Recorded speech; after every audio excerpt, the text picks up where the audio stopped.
Hay una cuestión en Perú que incluso se vincula a Estados Unidos, porque muchos me han pedido opinión en este sentido. Lo que sucede en Perú es muy similar al proceso político que sucede en Chile. Y es muy similar, y vamos a notar aquí, vamos a entender quizás más de lleno a Estados Unidos, al mapa geopolítico que se ha planteado en el norte de América.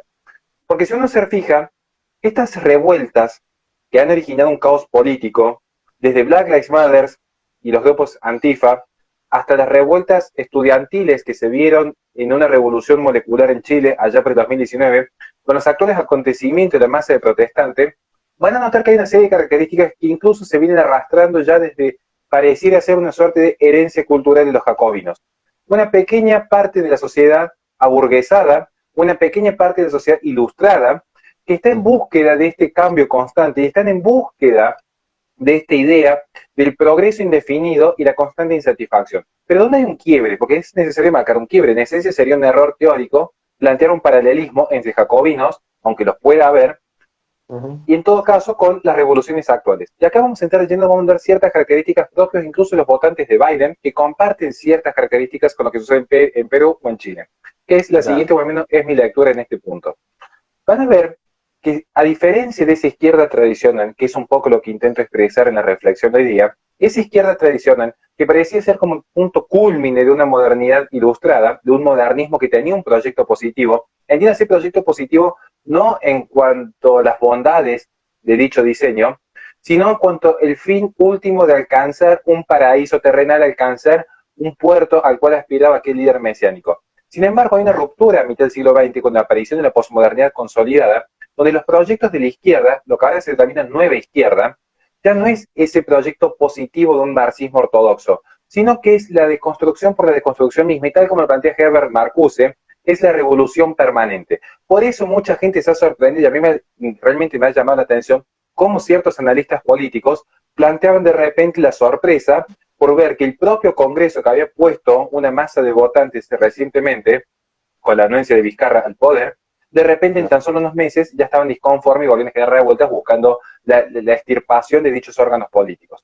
Pero ¿por qué no se entiende que en la posmodernidad hay una insatisfacción constante? En esta sociedad de la angustia, donde nada satisface al consumidor, ustedes calculen que en una sociedad en la cual la juventud se sienta angustiada porque no logra cambiar a tiempo el iPhone, o porque si ya tiene un iPhone 10 necesita el 11, porque vive acelerada buscando el cambio tan rápido que ni siquiera llegan a ver una serie completa, sino que ven el resumen para pasar a una nueva serie, ¿qué les hizo creer que iba a haber estabilidad política?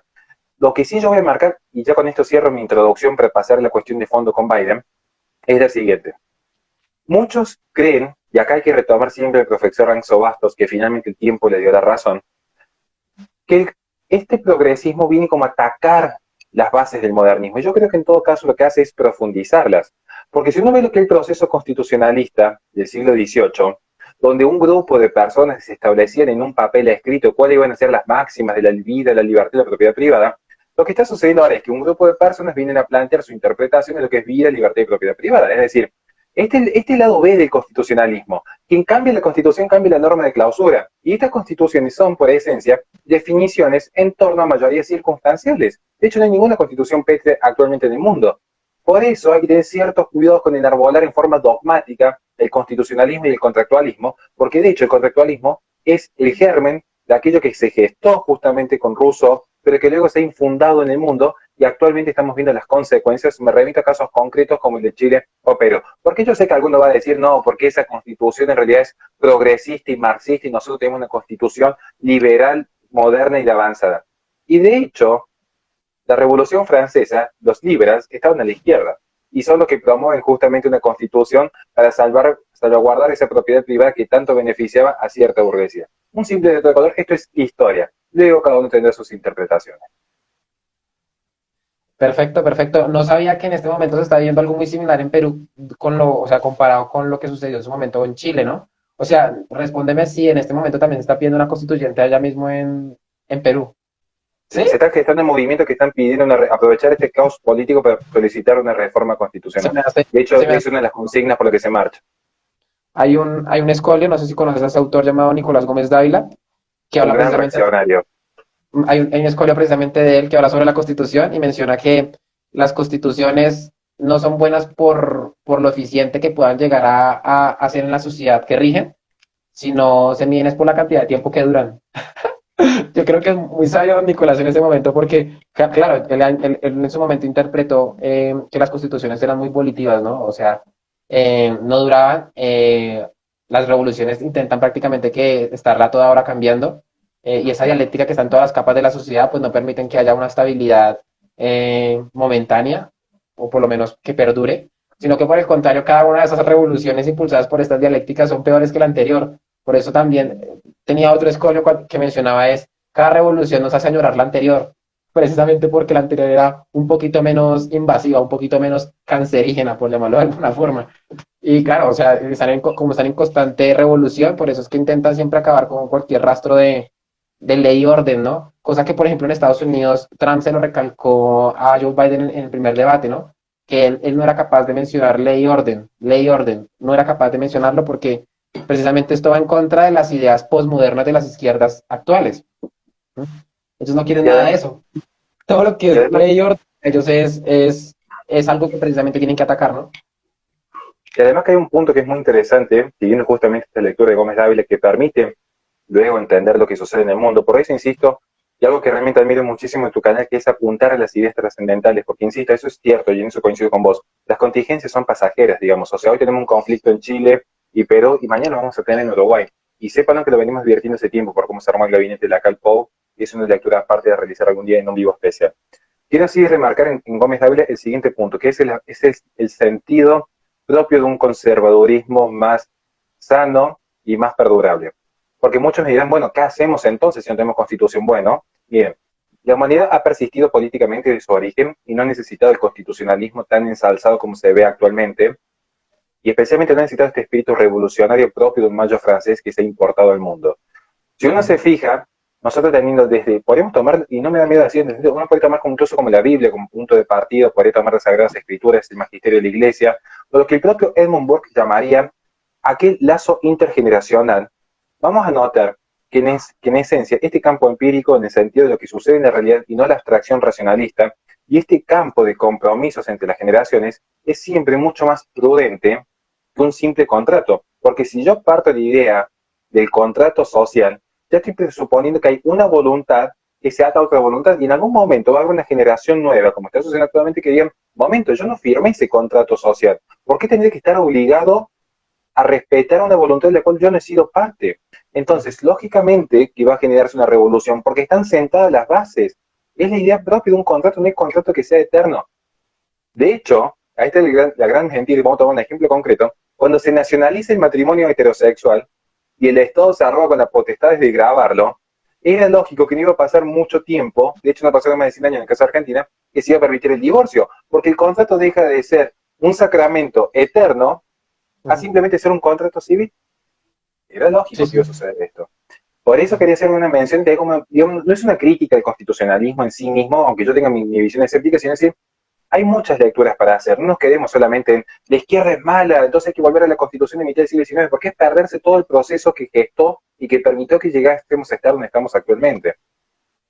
Sí, sí, sí. Yo conozco dos posturas críticas con respecto al contractualismo. Una de la que se da de una postura más liberal, una postura más libertaria, y es esa que critica esa opción de que supuestamente todos consensuamos ese supuesto contrato que pues nunca existió. De hecho, o sea, en la historia nunca se ha podido revisar que haya un contrato en el que todos nos cogemos de las manos y llegamos a ese contrato social, y que por ende el Estado social de derecho que tenemos actual, más que un Estado social de derecho, es un Estado moderno.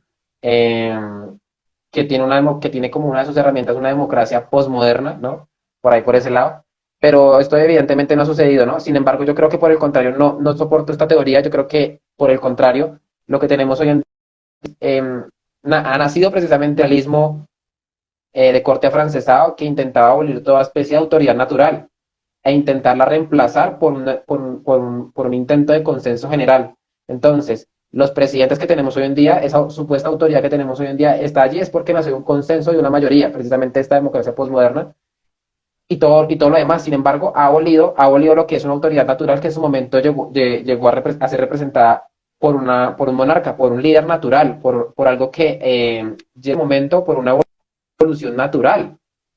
que precisamente estaba allí y que a través de ese liberalismo de corte afrancesado intentó prácticamente que fagocitar, quitar, sacar de su fórmula e intentar reemplazarlo por esa falsa autoridad que tenemos hoy en día, que es ese, ese tipo de estados modernos, democráticos, que al día de hoy pues prácticamente que no respetan esa verdadera autoridad natural y que todo tiene que nacer a través de eso. Entonces ya no solo se queda en la parte política, en la política pública, sino en ámbitos más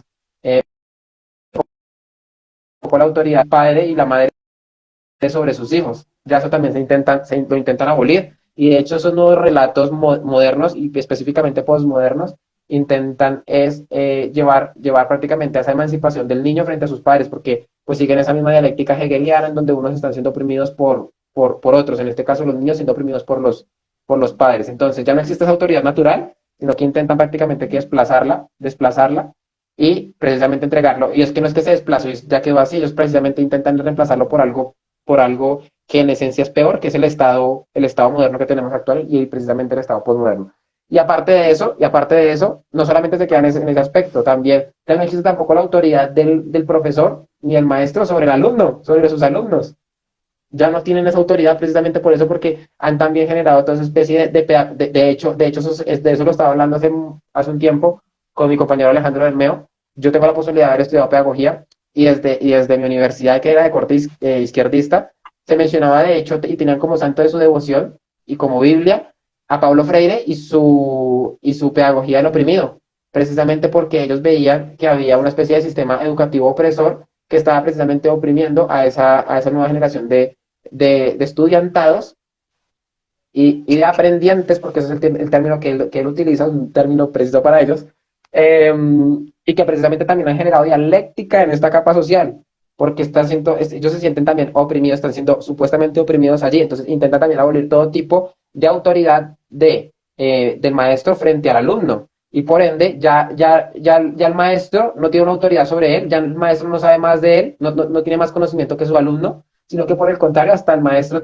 tiene que estar en la obligación de tener que aprender del alumno, ¿sí? Para más o menos va por esa misma línea. Y ojito cómo se le refiere al alumno, ojito cómo corrige al alumno, ojito con todo. O sea, prácticamente que esa educación tradicional que ha sido heredada precisamente de la Iglesia Católica a través de todo el intento desde los jesuitas en adelante por poder sistematizar todo el sistema educativo y hacerlo de forma eficiente, que evolucionó después de muchos años, ellos precisamente quieren abolir eso, porque anteriormente la autoridad del maestro sí se respetaba y el maestro sí se le reconocía que sabía y se seguía, o cosa que hoy en día prácticamente que no es así, no es así. Entonces también quieren abolirlo el tema de tener que llamar a lista, porque supuestamente eso condiciona al alumno.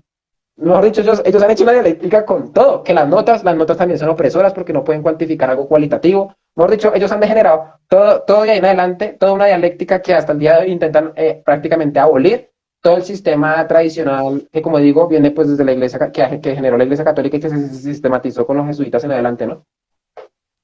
Y además quiero remarcar, ya como para cerrar la cuestión exclusivamente de lo que estamos hablando de las revueltas políticas, que yo coincido plenamente con tu lectura histórica, que ya más que ver es histórica, la cual adhieran, que hay un peligro en todo esto, porque si uno observaba fenómenos como la izquierda más tradicional, cuando llegó al poder, podríamos tomar el caso puntual de Cuba, podríamos tomar el caso puntual de Rusia, de China, hay una revolución para tomar el poder político. Puede que se llega al poder político para bien o para mal, hay un sistema estanco, hay luego una construcción y una reingeniería social, pero no, la revolución se terminó. Lo que empieza luego es bueno, decir, bueno, listo, generamos un conflicto, ahora levantamos las cenizas y vemos qué podemos construir con lo que tenemos aquí.